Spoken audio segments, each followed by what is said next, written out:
ប្រជុំរឿងព្រេងខ្មែររឿងបុរសមានកូន4នាក់រៀនវិជ្ជា4បទមានបុរសម្នាក់មានកូន4នាក់បានសិក្សាវិជ្ជា4បទស្ទាត់ជំនាញរៀងខ្លួនគឺម្នាក់ចេះស៊ីម្នាក់ចេះដេកម្នាក់ចេះកាត់ក្តីម្នាក់ទៀតចេះចង់ស្រី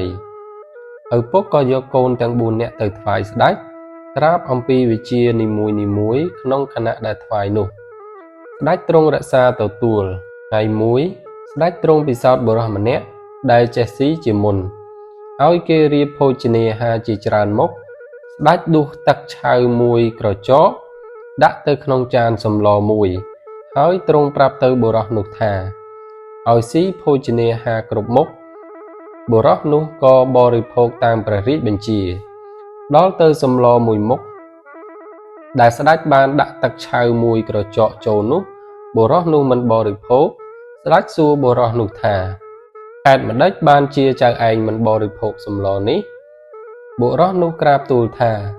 សម្លនេះមានទឹកឆៅមួយក្រចកនៅក្នុងនោះ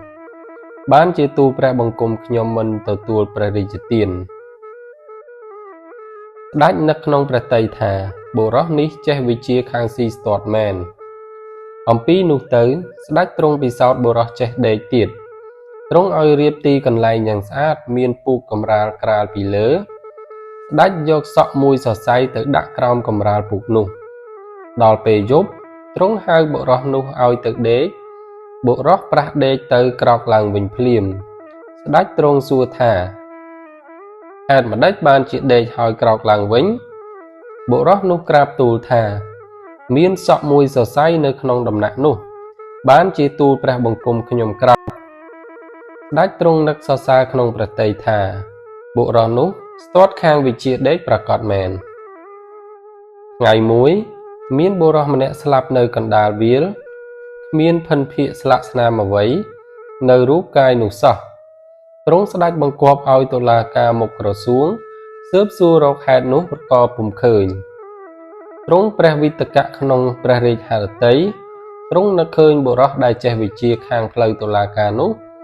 ក៏មានព្រះរាជឱកាសឲ្យហៅចូលមកហើយទ្រង់ចាត់ប្រើឲ្យទៅស៊ើបរករឿងពិរុទ្ធនោះ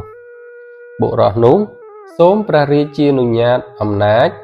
ក្នុងវេលាដែលស៊ើបសួរយកការនោះស្ដេចក៏ព្រះរាជទានពរតាមសុំបុរសនោះចេញទៅដល់កន្លែងទីមនុស្សស្លាប់នោះចាត់ការហៅអ្នកស្រុកមកប្រជុំមិនឲ្យមានសល់ម្នាក់ហើយបុរសនោះហាម5ថាក្នុងវេលាថ្ងៃស្អែកនេះមិនឲ្យអ្នកណាទៅណាមកណាក្រៅពីភូមិខ្លួនទេឲ្យទាំងអស់គ្នាទាំងប្រុសទាំងស្រីចាស់ក្មេងចូលទៅមើលគេធ្វើបុណ្យរំលាយសពបុរសអនាថាដែលស្លាប់នៅកណ្ដាលវាលស្រែលើកលែងតែមនុស្សខ្វាក់ខ្វិនចេញខណៈដែលរៀបចំរំលាយសពនោះបុរសជាអ្នកស៊ើបសួរបានចាត់មនុស្សជាច្រើនអ្នកដែលបានពន្យល់ពីកិច្ចហេតុដែលយកការក្នុងរឿងនោះបើឃើញឈ្មោះណាប្រកបនឹងកិច្ចតែបានពន្យល់នោះឲ្យយកឈ្មោះនោះមកប្រគល់ឲ្យខ្លួន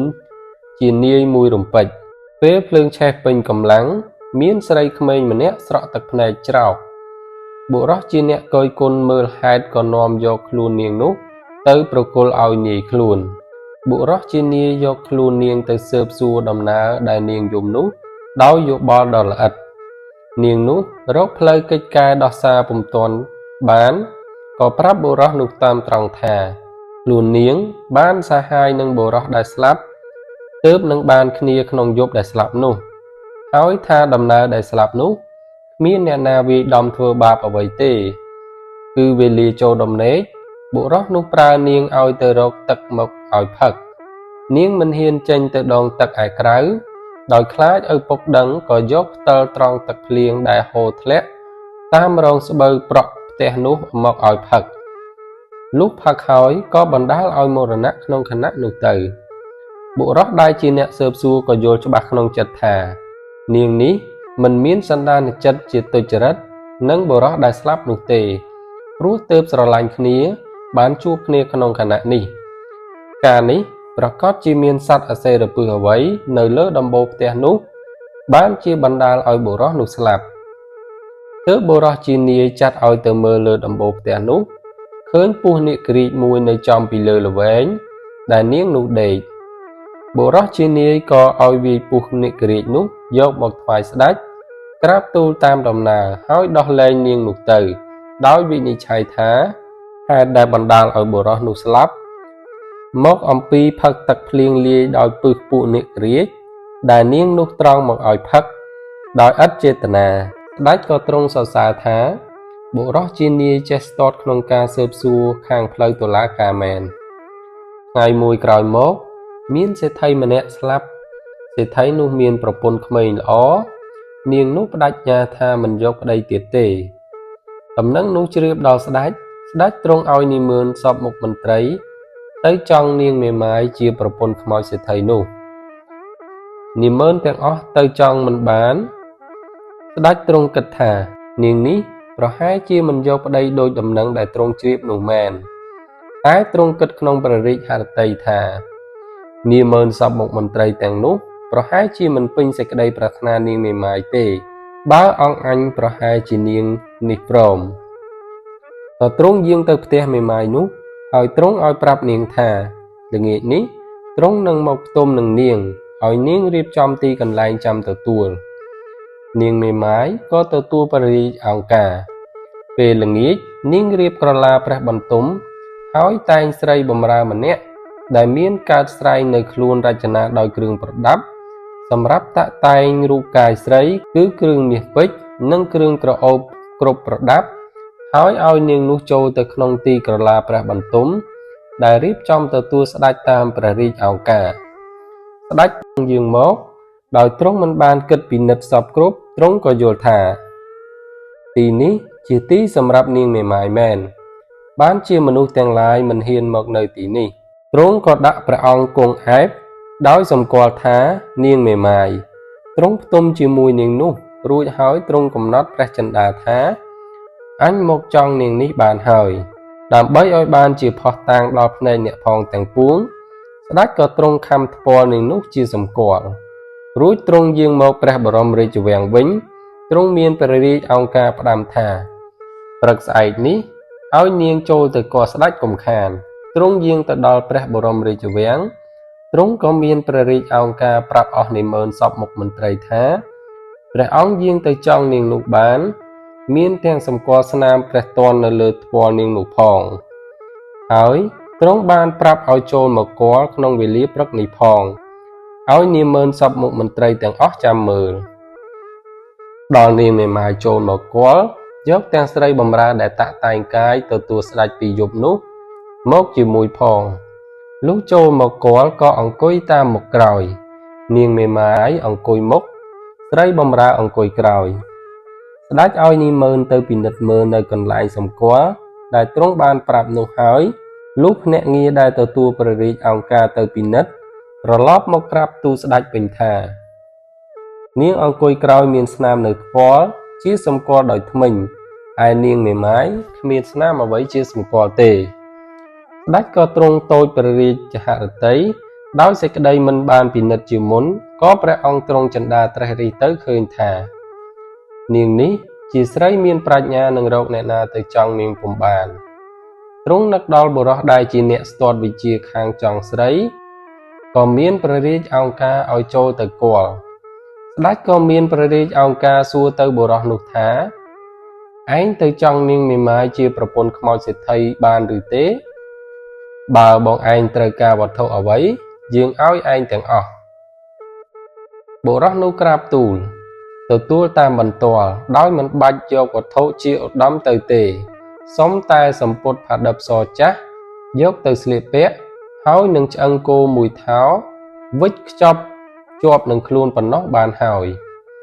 ឯនាងមេម៉ាយជាប្រពន្ធខ្មោចសេដ្ឋីវេលាដែលត្រឡប់ពីគាល់ស្ដេចទៅវិញក៏រៀបសាលាធ្វើបុណ្យខ្មោចសេដ្ឋីជាប្តីរំលាយសពជាស្រេចរើសធាតុយកមកខ្ចប់តម្កល់លើសាលាធ្វើបុណ្យឆ្លងវេលាយប់នោះបុរសដែលទទួលព្រះរាជឱកាសបានទៅដល់លើសាលាដែលនាងមេម៉ាយធ្វើបុណ្យឲ្យខ្មោចប្តីដែលនឹងហើយស្រេចនៅវេលាព្រឹកស្អែកនោះដល់ហើយធ្វើជាយំសោកនឹងខ្មោចប្រពន្ធខ្លួនស្លាប់មានសេចក្តីទុក្ខយ៉ាងខ្លាំងដោយមានទាំងធាតុស្ពាយជាប់នឹងខ្លួនជាសម្គាល់ផងបណ្ដាលឲ្យអស់អ្នកជាពួក ក្រុមនាងមេម៉ាយដែលនៅលើសាលានោះទាំងប៉ុន្មានមានសេចក្តីឆ្ងល់ភ័ន្តភាំងគ្រប់គ្នាសួរទៅបុរសនោះថាហេតុអ្វីក៏អ្នកមកយំសោកបោកខ្លួនប្រាណលើទីនេះខ្លាំងម្ល៉េះ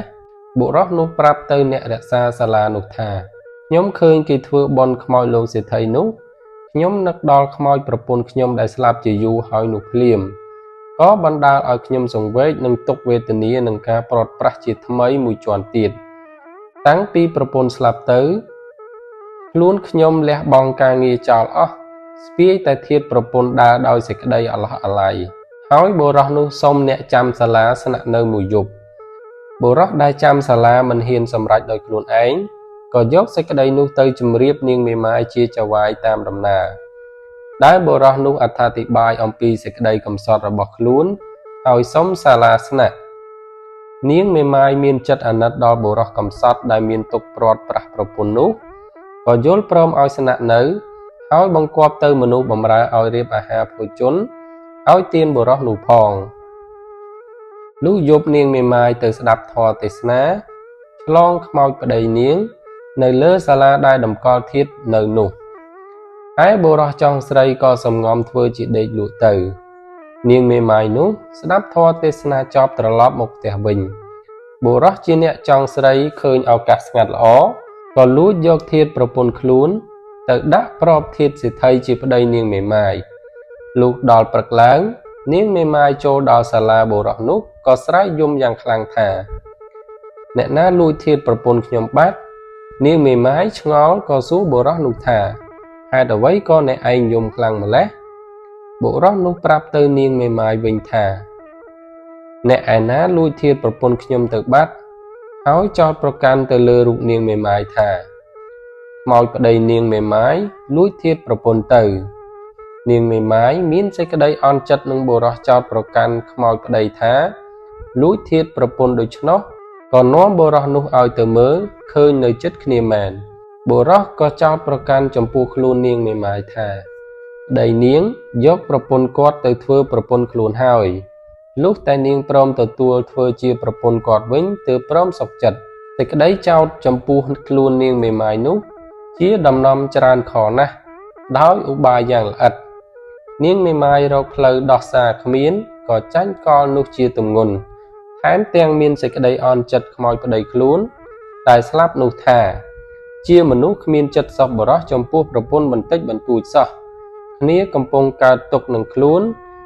ហ៊ានទៅលួចប្រពន្ធគេយកមកបញ្ចានៅមុខនាងជាអុកជាទុក្ខគិតសពទៅក៏ទទួលព្រមយកបុរសនោះធ្វើជាប្តី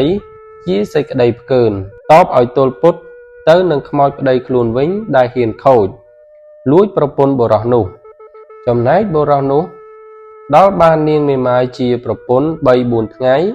ក៏បបួលគ្នាទៅគាល់ស្ដេចឯស្ដេចនិងនាម៉ឺនសពមុខមន្ត្រីបានទតឃើញក៏មានសេចក្តីសរសើរចំពោះបុរសនោះថាជាអ្នកមានវិជ្ជាចេះចង់ស្រីប្រាកដមែន